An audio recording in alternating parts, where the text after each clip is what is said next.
It's July 2nd, 2017. 5 years ago today, we did our very first Box and Burn boot camp down the Santa Monica Bluffs for free, for donations only. And fast forward 5 years, Kev, can you believe it? I can't believe I've been here 6 years, but I can't believe this has been going on for 5 years. Time flies. It's really unbelievable to me, honestly. It scares me a little bit when I really think about it, because 5 years, that's half a fucking, that's insane. 5 years. Half a decade, and it's just flew.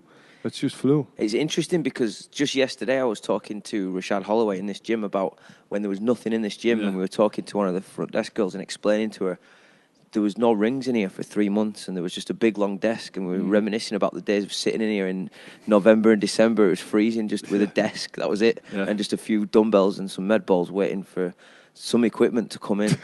And then and then a day later you're posting the first class from the beach 5 years ago, so we're in kind of nostalgic mode right now. It's good. Absolutely. Yeah, so in them 5 years, we didn't know what the hell was going to happen, did we, Kev?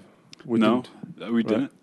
I think we had a direction, but did we really have a vision? We knew we wanted to create an amazing gym with a great community, but I could have never envisioned this necessarily, I don't think. No, me neither. It was like, let's just get this empty warehouse and see what happens. And that's what we did. And then we worked our asses off, but it hasn't even felt like it. For me, it hasn't even felt like I've worked that hard.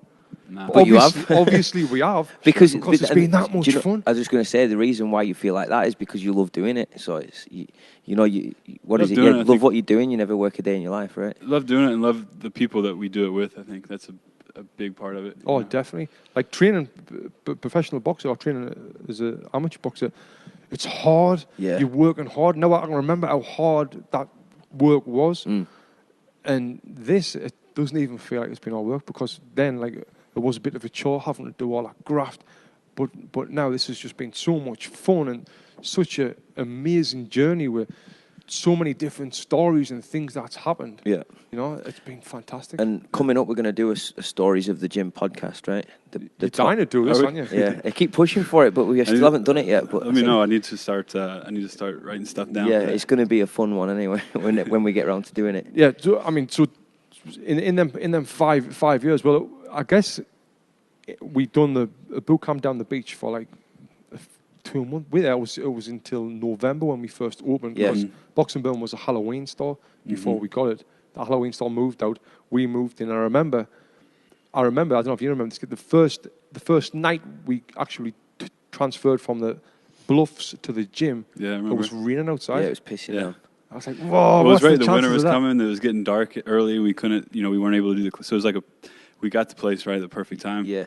I have a really vivid memory of that class doing the warm-up. I think I was off to the side watching Kev do the warm-up, and I remember stood right here, looking out through that door, everyone doing lunges going down the gym, and just torrential rain outside. And I was like, shit, thank God we got this gym, because we could have done this outside. I remember. Perfect timing. So then, fast forward 5 years, after 18 months, let's do a timeline. After 18 months, the gym was booming. We opened the second location in Brentwood. We were sued for over $200,000. Yeah, we got a letter through saying, was that before we opened Brentwood? Yeah, we got right around the same time, wasn't it? Yeah, it's right around there. Yeah, I think it was $250,000. We got a letter through, like some quarter damage is astronomical. We're getting fined $250,000 because we showed a Floyd Mayweather fight in the gym.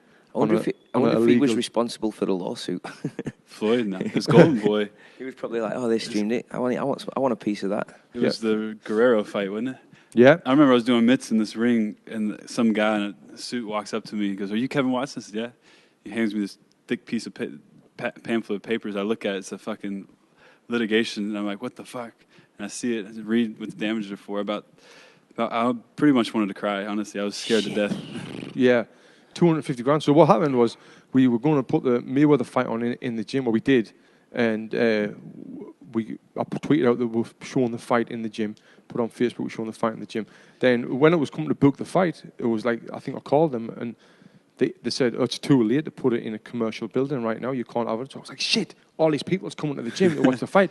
Yeah. So I typed in boxing link, got it on the internet, obviously a legal stream, put it on the TV. Watching it, we had about 20 people there or whatever it was, and a guy walked in. A random guy walked in and said, "Can we watch the fight here? We saw you guys were hosting to watch the fight." And we didn't think anything of it. We're like, no, sorry, this is just for in-house people, just for our members. And he walked in with his girlfriend and sent him out. Lo and behold, he was a private investigator out there taking pictures of all the cars and vehicles and license plates, and pretty bizarre, pretty insane. Yeah, so I mean, So scary that. and you would never think it would happen, but in LA, this shit happens, doesn't it? Yeah. So then we get that letter, and it was like me and Kev just thought he thought he was going back to Kentucky, and I thought he was the next plane back to England. So luckily, Kev's client Lucas's dad is a top attorney, and he helped us out so much, saved us so much money. I think I was actually training him that day when they served me the papers. And Lucas said, "Oh, let me talk to my dad." I think that's how it worked. I can't remember. We're so lucky to have him. Shout out to Frank Meredith, man. He saved our life. Yeah, he did. And Amazing. then we went to we had to go to court. This was like fast forward, and we were shitting ourselves. We went to court, and then this big wanker bastard come in the room. Just a fucking tool with a mouth on him. He was the worst. Wasn't he horrible? And he was scary as well. He was intimidating. Yeah. And we were nervous. We didn't know what was happening. And he was like, all right. Anyway, he said he'd do us a favour. And he was like, we'll do you a favour and we'll give you 50 grand. I'm like, what the fuck? What do you mean? What do you mean? And Frank done all his homework and all that. He was like, nah, it's not happening. Anyway, cut the long story short, we managed to get it for 5 grand. Yeah. So we paid 5 grand to watch that fight in there. It just shows you what bullshit it is at the beginning, right? It's like, 250 grand. Yeah. And how much money they're making off people's naivety and fear or whatever. And they're just like, oh, shit. And people do have the money to pay that. But, okay, I'll just pay it to get it off. Right. When in reality, you're getting it for like, you ended up having to pay 5. I mean, that guy had case after case literally stacked probably that day. Yeah. In that same settlement room. He probably had 10 cases, 10 settlements that he was dealing with that day for that one fight. That's crazy. So he's just made 50 G's on that one fight. Right, yeah. Yeah. I mean... Maybe more. If you didn't have an attorney like Frank, then we would have been paying 20 and probably thought we were getting off. Yeah. And even at that time, 5 grand, because the gym was still young then too, right? You still had a fucking big chunk of change. So that was within year one. Yeah. Then 18 months in, we opened Boxing Burn Brentwood.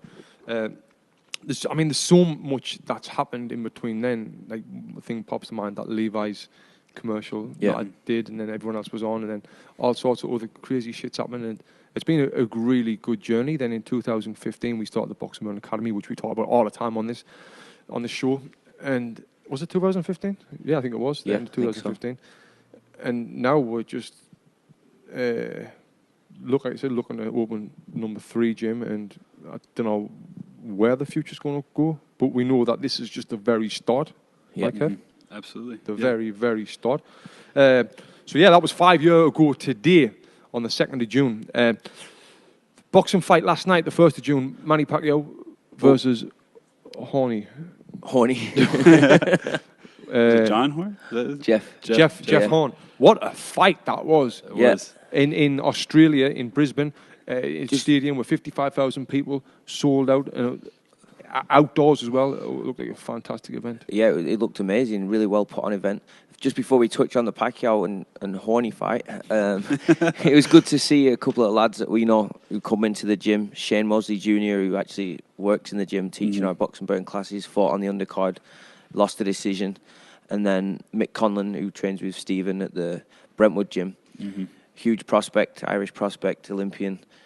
Looked good and got his guy out of there in 3 rounds. But it's good to see 2 lads that we know and close to on such a huge event. You know, it's a very cool feeling. Yeah. I mean, we don't even think about like stuff like that until you said it's not a. It is a big deal, but it just goes over our head now because that much shit happens in the gym. We've just had two guys who comes to the gym just fight on one of the biggest cards of the year, right? Mm-hmm. And it's like we don't even. I know it's just kind of that much because that's sort of shit. I was watching it at a spot in Santa Monica at the Burgers and Brews. Yeah, I was with you. Yeah. But before you got there, Shane was fighting on TV. Oh, right. And there's some guy, and this made me think about something. There's some guy like a couple of tables away, and he's going, "Oh, that's Mosley Jr.'s kid. I heard he's real shit like this, and he's not his dad and all this," and just kind of mouthing off. And I'm like trying to, just watch the fight like this. I'm like really into it, and I just thought about how people just open their mouths really loud in public, and they don't think like who could be listening to this. No. And the same thing today. I was in Hermosa Beach having some lunch, and there was some two guys really loud having a discussion about politics, and they're slagging off this politician, slagging off this politician. I'm just thinking, they have no idea like who they sat next to. I could be like the son of one of those politicians, Right. or like the dad, or you know what I mean. It's like, did people open their mouths without really thinking who's around? It reminds us of the film Notting Hill. Have you seen that? No. You've seen Notting Hill That's with Hugh Grant? Hugh Grant. Isn't Yeah, it? with Julie so. Roberts, and he's sitting with Julie not Roberts gonna on a watch date that. and all that. It's a great film. And there's some blokes on the table next to him saying, "Oh, fuck her, who they are, slag and all that." Yeah. And he's with her, and he goes out and he says, "Listen, boys, I thought she's a nice woman. Don't be saying that." And they start ripping him. And Yeah. then Julie Roberts comes around the corner like, "Ah." Yeah. Starstruck, so it reminds that. Anyway, let's get back onto the horny fight. So yeah, Pacquiao Horn. What a fight! What a fight! When we were all sitting there before, we're like, this is going to go 2 rounds. Pacquiao's going to knock him out. Who the hell is this Horn guy? He's never started boxing until he was 20 years old. Or his first fight, he was 20 years old. He's 28 now. He's got no chance with Pacquiao. See him with his trainer. The trainer move. That was the first thing we were all Billy just Joel laughing looking at. That trainer was out there. Yeah. And Tony, before the fight, showed me a picture of him doing the media workout. And he's Yeah. like, look how shit this guy is You on see the his mitts. Yeah. And he's like this, like terrible mitts. But my point was, I said, cover up the trainer, right, and watch his punches. Yeah, yeah, And his punches were like, same, you know, yeah. it was weird because the mitts looked really shit, but the punches were like right where they needed to be for someone like Pacquiao. Yeah. But then when he's on the ring walk, it was classic. he was dumbfounded. He was so excited. Like, Tony's Snapchat, best day ever. yeah. So I mean, we were all thinking, oh no, like, but I think the reason why we thought it was going to end fast. Did you thought it was going to end fast? You know, honestly, I didn't. Once I saw that the size difference, I mean, did you not think that Horn was a lot bigger than Pacquiao? Oh, Yeah, I huge. didn't see the It was size difference unbelievable. until they were in the ring with each other. Yeah. I just seen the records and on paper. Did Yeah. they give the on the night weight on the broadcast? I didn't see it. Because I didn't see it. Horn must have been at least 160. He was Yeah. huge in there. He looked a lot bigger. Yeah, so the reason why I thought Pacquiao was going to destroy him, because when I think of Manny Pacquiao, I think of him fighting Ricky Hatton and how sharp and how fast and elusive he was in that Yeah. fight. Yeah. So I thought he's going to... You forget about them getting old when you don't see them, for so long. Well, you I, might- I think that's definitely a factor. But what I was impressed with was the movement and awkward style of Horn. Yeah. He was different angles and Really? constantly moving his head, and he was on the bounce the whole time. And Pacquiao couldn't get his timing down. Yeah. I'd say first half of the fight, I'd give maybe Pacquiao 1 round. I know it's a huge thing now that everyone's saying Pacquiao got robbed, but Horn was just so awkward. He was moving everywhere, and Pacquiao couldn't get his timing down at all. He didn't have a clue how to get close to him or time him, and it was... He just was Horn looked overpowered, really good. I think as well. Like he Yeah, he landed was some shots, overpowering, but didn't. definitely. I mean, yeah, his face looked bad at the end of the fight, but you never. He looked really tired in what was it, 9th round? Yeah, he started to tire towards the And end. but he Atlas was kept- saying it was a 10-8 round. I was like, how can you give someone a Nah, 10-8 round? right. Like, no, I don't. Not That at all. wasn't a But 10-8 So round. we watched it in the restaurant, in the bar, and we couldn't hear anything. We were like, whoa, Pacquiao's getting beat. Another round he's got beat. Another round he's got beat.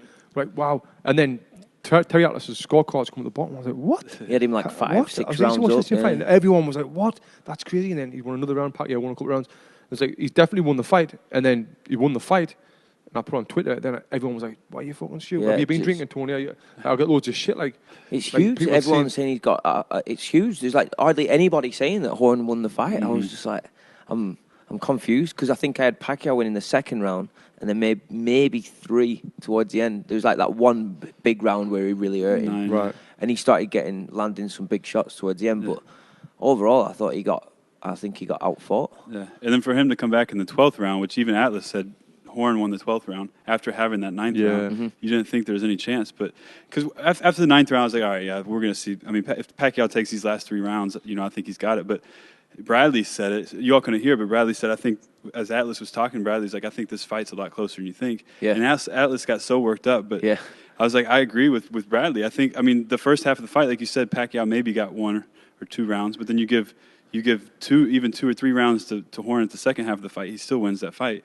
And a lot of people are getting caught up on the punch numbers, the punch count, and it's effective punches. It's almost double the amount. Was it? I think about double. But that was always going to be the case. He's always right. going to be a busier fighter. Of course, it's like, how effective are those punches? Shots. Yeah. And apart from that round where he wobbled him, I think Horn was pretty much walking through them straight left hands. Lennox Lewis tweeted out saying, "This is what's wrong with boxing. This decision's what's wrong with boxing. It's terrible and all that. Yeah. Pacquiao he won that fight easy." And I was like, "What? Can't believe that." But here's the thing, right? Even if you think it was it was rigged or robbed or whatever, like, why would they take it from the guy who's probably the most marketable fighter, at least top 5 most marketable fighters out there right now? If anyone's going to get robbed, it's going to be Jeff Horn, because it's in his hometown, right? That's what I thought. If it's either way, whether it was a close fight. It wasn't like, I think it was a pretty close fight. It was competitive. Yeah. So, like, if you think someone's going to get robbed, it doesn't make sense to rob Pacquiao, because he's the one that's going to go on and have the big pay-per-view money fights. See the size of them cuts in Pacquiao's head?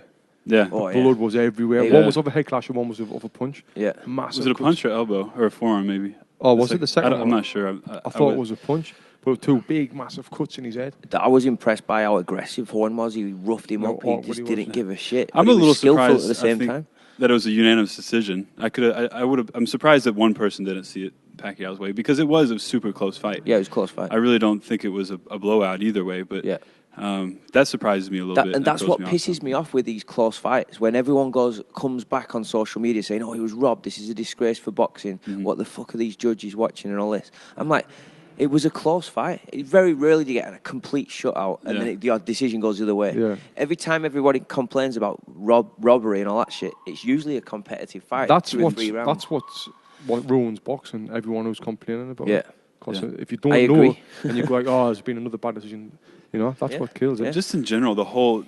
I mean, I know it was great that this fight was free, but it was on ESPN, which is one of the biggest sports networks in the world. Couldn't have been worse production. The timer they had on there was still going off when the bell was going off. On every they fight. Were coming back to the fight when it actually had already started. Yeah. Teddy Atlas is a clown. He's senile. He needs to for sure to go. Trauma. Like, he's awful. As Brendan would say, for sure brain trauma. Yeah, it sounded like he was giving Timothy Bradley a hand job on the table. Honestly, like it's disgusting the way that he worships Timothy Bradley. Right. He's like, "You look so good. You're so professional." And I'm like, "Oh my god." Yeah, it's disgusting. Yeah, I mean that's one of the bad things about boxing with the decisions and all. But at the same time, it's getting people talking about it. So maybe it's not so bad. The thing that disappointed me on just going on the production thing, how long we had to wait for the fight. Yeah. I was like, no wonder this isn't pay-per-view. This is ridiculous. And the commercials in between rounds. Yeah, there was like 3 undercard fights, and then it was like another fucking hour after that. It was ridiculous, yeah. You know what I want to talk about as well? I was talking to a fighter the other week, and I was saying, how I think he's had like 5 fights and he's lost 2. And I was talking like, so what's your goals? And I went, to be world champion.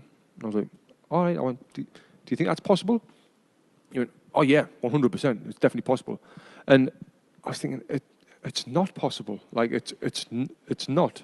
It's just not. He's already lost like 3 fights. Yeah, I mean, that's not the be all end all, but I think with boxers they look at things in an unrealistic way. I honestly never thought I would have been a world champion if my hands never got better. I think I would have probably won a British title, maybe a Commonwealth title, but world champion's a total different pedigree. And with boxers, I don't know if it's a good thing or bad thing. I think it could be a bad thing if you're not smart enough, because you get damaged and hurt. But at the same time, I think if you're going into a fight and you're honest with yourself, you're going to get knocked out, because I think deep down boxers do realise, like, this guy's probably better than me. But the minute that you tell yourself that, and if you're really honest with yourself and I'm up against it here, this guy's better than me. If you go in with that mentality, you're going to probably get knocked out, right? But whereas if you go in with the mentality like, no, I'm going to fucking beat him, like, and you kind of kid yourself a little bit into that confidence. Right. That's how you overcome that.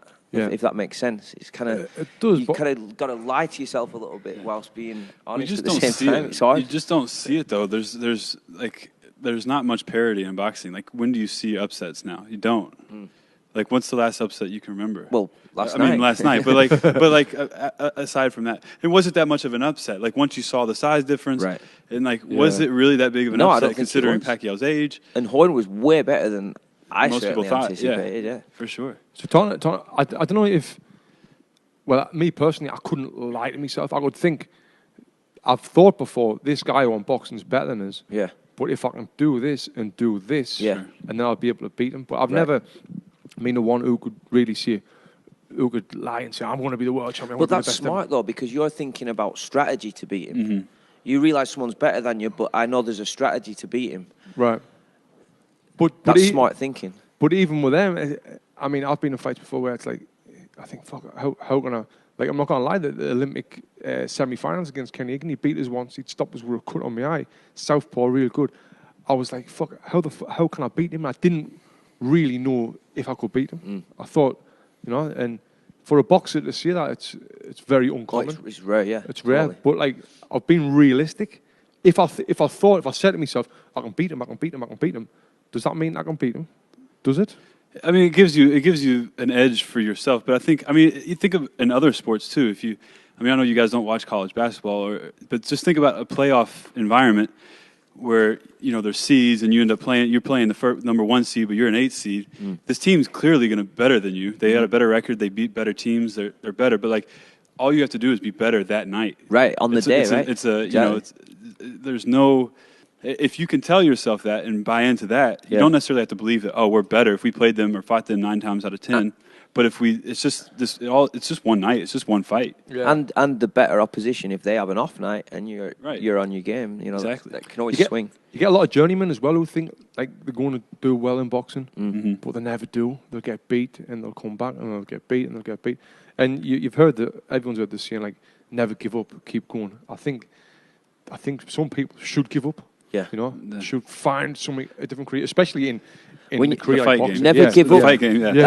Yeah. Or like you see all them quotes on Instagram, like never give up and all this. And the first thing that I think of when I see that, I just think bullshit. I'm like, well, never give up until you realise you're wasting your time. Then give up. Do you know what I mean? That's a great quote. Do you know what I mean? That's a It's fucking like- great quote. Because there's a Well, it's point like- where you've got to give up because you're like, fuck, I'm wasting my time. Yeah. Right. That's what my dad, well, this is a quote that's similar. It's like, everything happens for a reason. My dad said, well, yeah, everything happens for a reason, but it may not be a good reason. Right. Like, it's like, sure, let's be optimistic and all that, but like, not everything happens for a good reason. Yeah. Like, Yeah. It just gets to the point of delusion. yeah. My mum says that as well. Everything happens for a reason. I'm like, it No, it doesn't. doesn't. It doesn't happen for a reason. It just I mean, happens.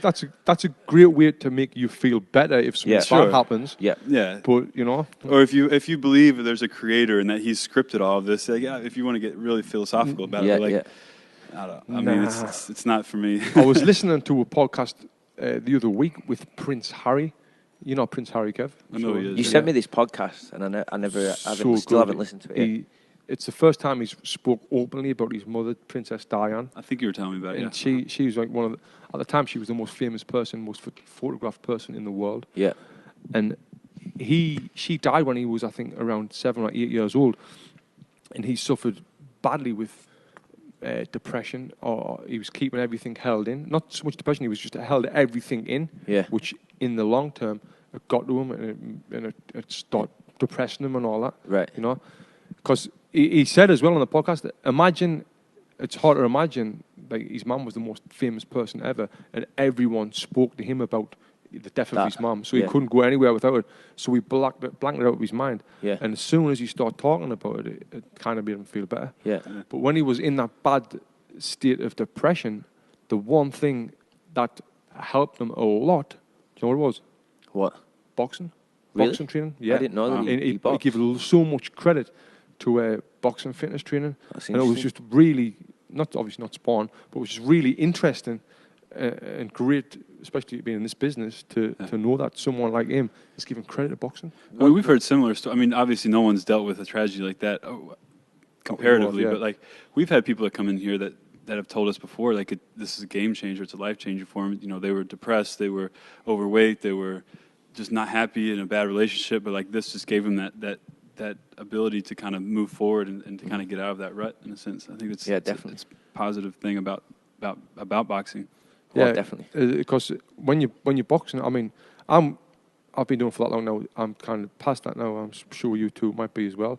But when people are boxing, it makes them think about nothing else. They're just thinking about getting that perfect punch.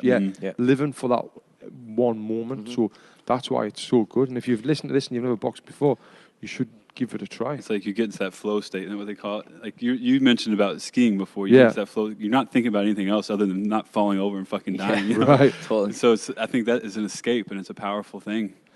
Yeah. So, I mean, you should listen to that podcast. If you just type in iTunes, Prince Harry, that podcast will come up. It's very interesting. It's good to know. Glenn's dying for me to tell this story about this transvestite, aren't you? Go ahead. I don't know if, did I tell you this, Kevan? I don't think so. So it was when I went to Miami with my family a couple of weeks ago, and I was in a lift, an elevator, and we had the big stroller in there, the buggy in there, 2-seater. I had Jade, and it was tiny and we were squashed, and there was this figure. The door opened on floor 3, and there was this figure, and I looked from down up, and I was like, nice legs, nice body. Oh, look at the body on this one. And I was looking up, scanning it up like that. Nice set of tits. And it gets up to the head, and it's just got a big fucking head with a big Adam's apple and all that. I'm like, shit. Anyway, she had a big bike, and do I call it a he or a her? Well, she tried to get in the lift, and I was like, oh, there's not enough space. And she went, yes, there is. And she tried to squeeze, and it like past me, Jade, me kid. I was like, I didn't mean to say it, right? But I went, mate, I'm telling you, there's not enough space. You called him mate. I called him mate. Anyway, the lift started closing, and as it just about closed, she went, you fucking asshole. But then the lift, Jane must have put a hand in front and it opened up again. Opened up, and she stared at us, and she's quiet like that. And then it shut again. And exact same thing happened, you fucking asshole, and the lift opened again. And I was twice. like, what did you say? What did you say?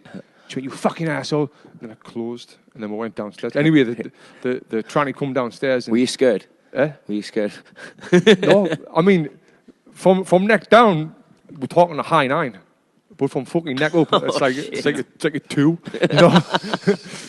So I'm downstairs in the reception area, but then I did get nervous because she come down with a bike, and then she had another 3 tranny friends there. Oh shit! They were all standing there staring at us, like giving us the dirty looks and all that. Get your ass kicked by a crew of trannies. This is Miami or Disney World? This is Miami. This was Miami, okay. Miami.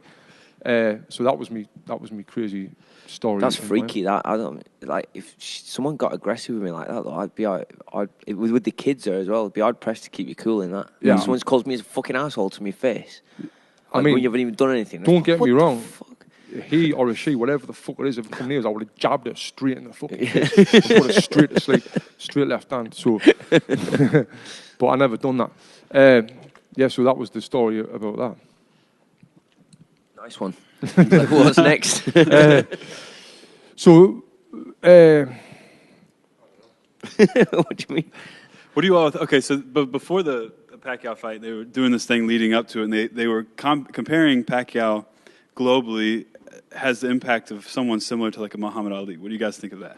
Is that absurd? I don't know. Well, I never heard it. I never heard what he said. But if it's boxing wise, I know Pacquiao has won titles at 8 different weight divisions that no one else has done. Mm-hmm. And in the Philippines, he's done more for the Philippines than I think anyone else has ever done. Every time he fights, it's a national holiday, right? Yeah. But worldwide, I mean, you can't compare what Muhammad Ali's done. I mean, I don't think there's anyone who's done that much in I just sports. think the icon that Ali was and what he stood for, you know, like as a whole across the globe, and what he did for people and the civil rights movement and all these things, and standing up for what he believed in, and you know, not going to a war that he didn't believe in, and not transforming it, and just being a part of the machine that is the United States. Like he put his foot down and had his. And I think that resonated across the globe. And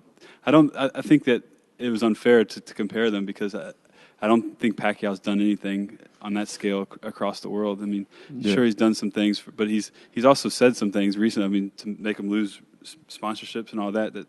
Why did he lose his sponsorship one night? I think he came out and said something about, he said all gay people, or what did he say?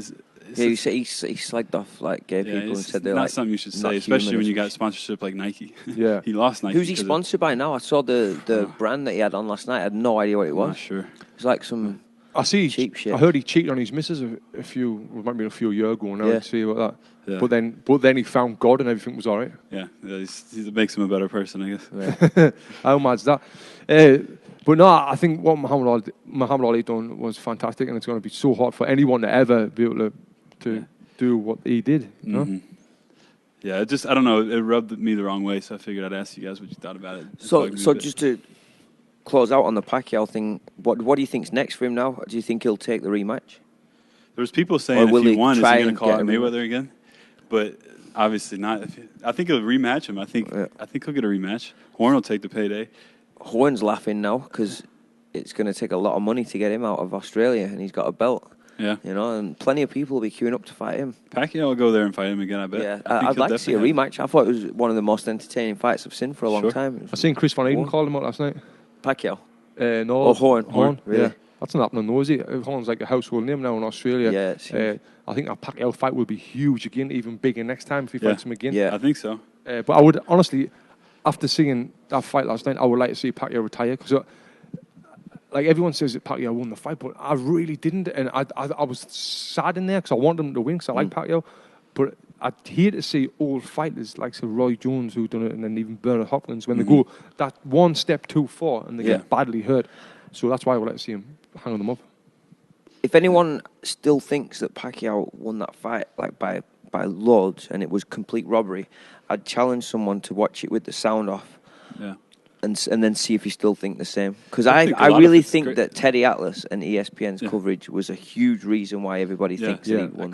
I couldn't from the get go, even on the other fights, I couldn't stand listening to him, and it was just awful. The whole production was just terrible. I think he really did the production in those fights a disservice. Yeah. It was terrible.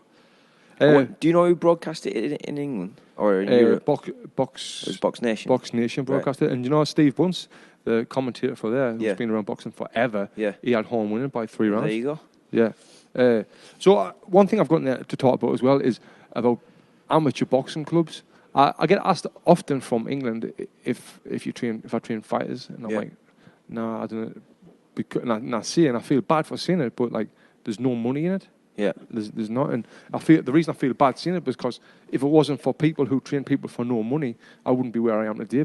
Because all the amateur boxing clubs and all my trainers and all amateur boxing trainers, they're voluntary. They do it for free because they love it. Yeah. You know, so I feel bad on saying that I'll not train people for free. Right. I'll train boxers, but I think it's just different visions. You know, I'm sure it's the same with basketball. Is it the grassroots? People train them for free? Yeah, I mean, the AAU circuit and the amateur circuit as far as high school, there's not a lot of money there.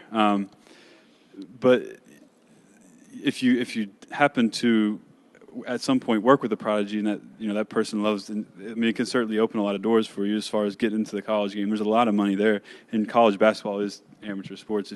I wouldn't really consider it amateur sports. I think they at some point should be getting some money for the amount of money they bring in for the universities, but there's a lot of money there, and obviously, I don't know. I mean, but at the grassroots level, no, there's not, and it's definitely it's a lot of dads coaching their sons and their Sunday league schools or Sunday league leagues and stuff like that. But it's just got to be a passion thing for you, and a way to kind of give back to your community. And I think also there's a lot of ambition and hope with amateur boxing trainers that they're gonna get these lads through the doors and work with them, and eventually they'll find someone who's going to be a world champion. Just look at. I think in the back of their mind there is though. No, I don't Look really. at the guy that trained trained Horn, the guy that we've just been making fun of his mitts and shit, you know. And he's been with Horn since day one. He turned those are anomalies, but I mean, he turned people don't amateur at realize 18. that. Yeah. I guarantee when he was coming up as an amateur and then he turned over to pro, that he's thinking like, this is my project here. I'm going to get this guy to a world title, and he's managed to do it. Maybe Australia is different, but it's very rare that happens. Like, it's rare, but I think that's like a dream. In my of a amateur lot of boxing people. club, not one of the trainers mentioned about training me as a pro. I don't know one Olympian whose amateur boxing trainer went to turn pro. Right. Which I think they should. Yeah. Because that's the problem. Like, The first thing, an example that comes to mind is Frankie Gavin. He went back to his amateur coach when he was pro. After he got beat. Yep. Because what happened with me, I know my experience, I went from training as an amateur to the professionals, and then all of a sudden no one taught me of the difference, and I started trying to change my boxing style on hearing about you need to plant your feet and throw the punches. Instead of just sticking to what you were good at. Yeah, which the amateur boxing coaches know. Do you know what I mean? So that would be good, but I think they do it just for the passion and just because they absolutely love doing it, part of which is amazing. Yeah. Do you think that's a necessary change, though, to go from amateurs to pros? I mean, it's a different style of sport. Not sport, but a different style of boxing. It is. It's definitely a different style. And I remember one of the best amateur boxing coaches I worked with, Dave Binns, he's from Leeds, but he lives in Peterlee now. He always said, if you can beat someone up for 4 3-minute rounds or 4 2-minute rounds, you can beat them up for 12 3-minute rounds. It's just getting your body conditioned to do that. Totally. And the reason why they say you can't, as a pro, don't be on your bouncing back and forwards on your toes, doing all your fancy footwork, is because you get tired. Where he's basically saying, that's bullshit. Yeah. You just need to condition yourself to be able to do it for longer, and you'll be able to do it. Jeff Hoyne last night, prime example. The first 3-4 rounds, I was like, if he can keep this up for 12, he'll win this fight. And he did. He was still he was hurt in the later rounds as well. He was still had on a his few toes rounds, and moving. but he went back to that, I think, in the last 2 rounds, right? And then I just watched the Ryan Burnett fight, who just won a world title back in Belfast. Same thing. His first round, he's just so sharp like this. Another Olympian, so sharp and fast, and he maintained that for 12 rounds. Won the fight, won the world title. Yeah. So back to the grassroots. I mean, there's guys like a guy called Jimmy Richardson who was there when I was amateur. He's still there now, and he's trained people for like 30 years. And he's quiet and he doesn't want any recognition. Like if a newspaper comes, he'll not want to be on the newspaper. Right. He's just doing it. He works full time, finishes work, goes to the gym straight after work, and works with these young lads or men or whoever to train them to amateur, and then travels around on weekends and all that. He's just dedicated. He's full life to boxing to help other people. Yeah, I remember watching. I mean, you remember Chadwick Wiggle, the UCLA coach. He's now in Bowling Green, Kentucky, actually, and he's a guy that I really admire. I mean, I learned a lot just with those early days we were talking about when. You know, we had to stay here till 10 at night just because we had that club in here training. And I'd sit there and just watch him. And I learned so much just from watching him. I remember you used to sit at that desk and watch those UCLA I'd just sit there and watch him, just his drills he would do. He was super passionate about it. And, you know, he'd get on the kids at times, but you could tell it was just because he really cared about it. Right. I mean, he had so much respect and just admiration for the game. That's not called a game, but for the sport, I guess, boxing. And he wanted to pass that on, and that was you could see it.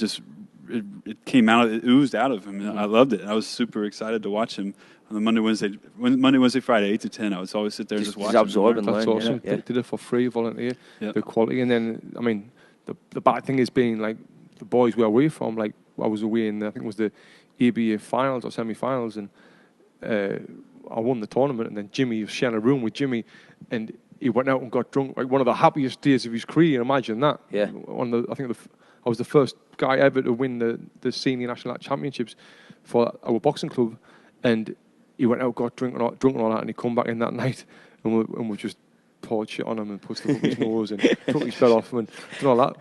But he was happy, you know. He was happy. Yeah. I've got loads of stories about shit like what we used to do. Class. And I always remember being warming up with him, and this used to happen all the time when you warm up before a fight in amateur boxing. You can hear your opponent; he's in the next room warming up, and you just hear the mitts just. And you're like, "Fuck! I hope that's not my opponent." And then you pull your head through, and it's your opponent just smashing the shit out of the mitts. I remember a boxing one who was from Prince Nazim. Did you ever remember Prince Nazim? From his old amateur boxing club, and he was doing all this fancy Mayweather but Nazim mitt work, just and he was just hands down, just smash. And I was like, oh no! And this was one of the first black guys I boxed as well, which made it way more. I was way more intimidated, right? For some reason, just because he was black, you know. And I was like, fuck.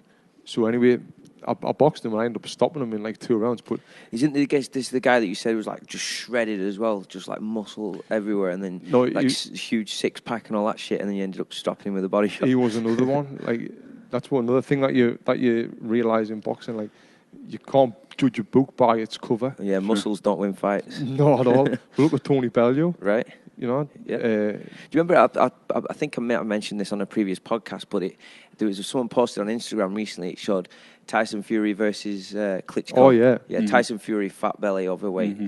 Klitschko ripped, beat Klitschko. David Hay ripped versus Tony Bellew. Tony Bellew fat. Tony Bellew beat David Hay. Yeah. Billy Joe Saunders against Chris Eubank. Yeah, ripped, fat, beat Chris Eubank. Just a perfect example. It's mad, isn't it? Yeah. What's it about? It's about talent, heart, determination. Yeah, totally. The mental side of things. And one thing that I agree with Tony Bellew is what he always says, I don't train for aesthetics. I don't train to have good muscles. I don't eat and train to have good muscles. I train to fight 12 rounds and win. That's it. Doesn't matter what I look like. That's what I train to do. And Well, I think there's a lot of UFC fighters that kind of look like shit too. Like, look at the Diaz brothers. They don't. I mean, occasionally, but they don't. They're not the most intimidating looking guys, but they sure as hell can fight. Even what's he called with the beard? Big Country. Oh yeah. Roy Nelson. Him. Yeah. It's like, wow, he knocks everyone out. Yeah. Well, let's wrap it up. Yeah. So just based off the last podcast when we talked about passive income, so update on that.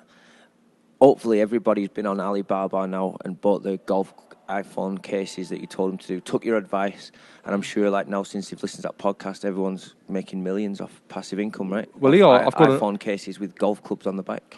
What are we talking about? Because I'm talking about ways of creating passive income, and I think a way of doing it is by getting a unique product, like an iPhone. I use that as an example and putting it on Amazon. Now have $1,000 in iPhone cases with golf clubs on, rather than have $1,000 in the bank, have it in products on Amazon that sell automatically. Have the keywords on Amazon solid. So if someone's dad who's just got an iPhone, who's into golf, wants, you know, there's Kev's face. There's a target market out there for it, right?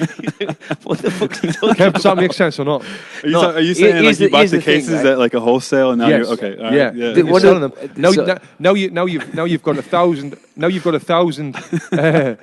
Now you've got 1,000 iPhone cases there. You're making with golf clubs on. Yes, with golf clubs on. You're making Father's Day.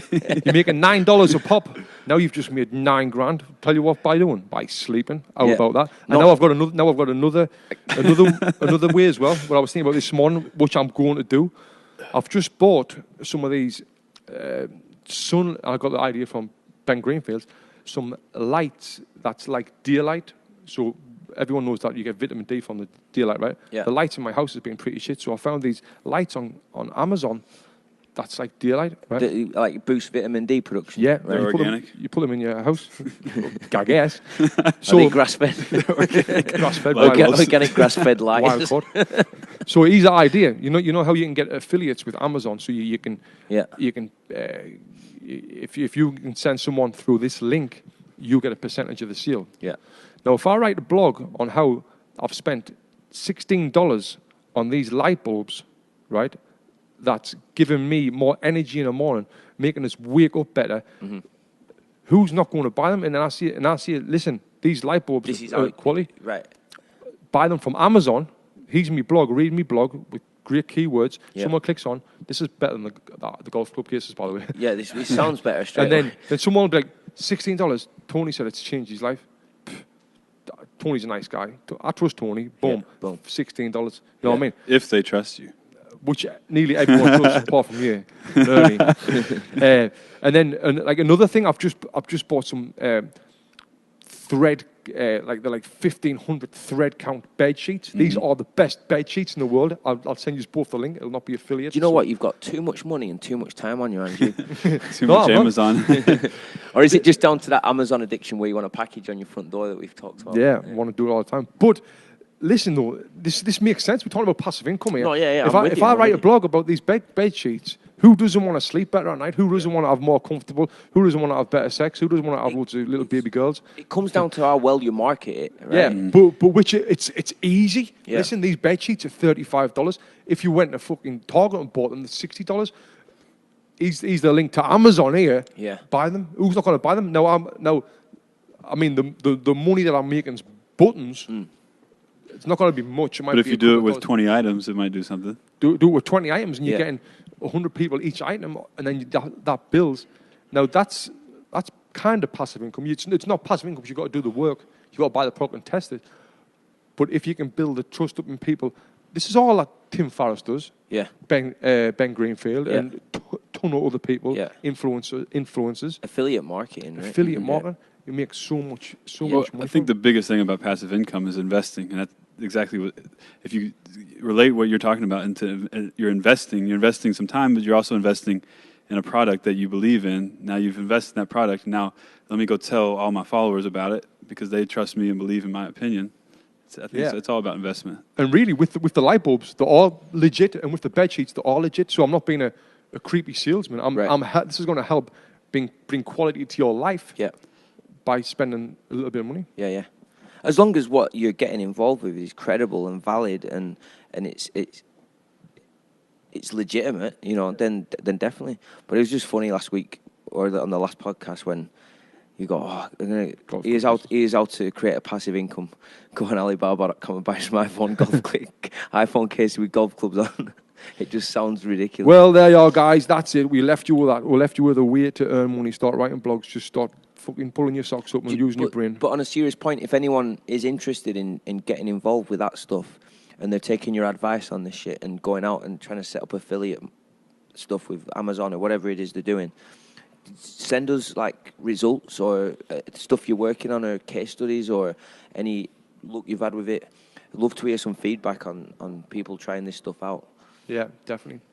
Definitely. Thank you for listening to the Boxing Life podcast. Make sure you leave us a review on iTunes and subscribe to the show. Yeah. By the way, the best bed sheets you can get are satin. The best. Oh, you've just been Googling. I forgot the word. Satin sheets. It's the best investment I've made. All right. Yeah, leave us your thoughts Sleep on like a baby. the Pacquiao Horn fight on the Boxing Life Instagram page as well. I'll be interested to see what people think of it. Till next time, we'll see you later. Thanks. That's it.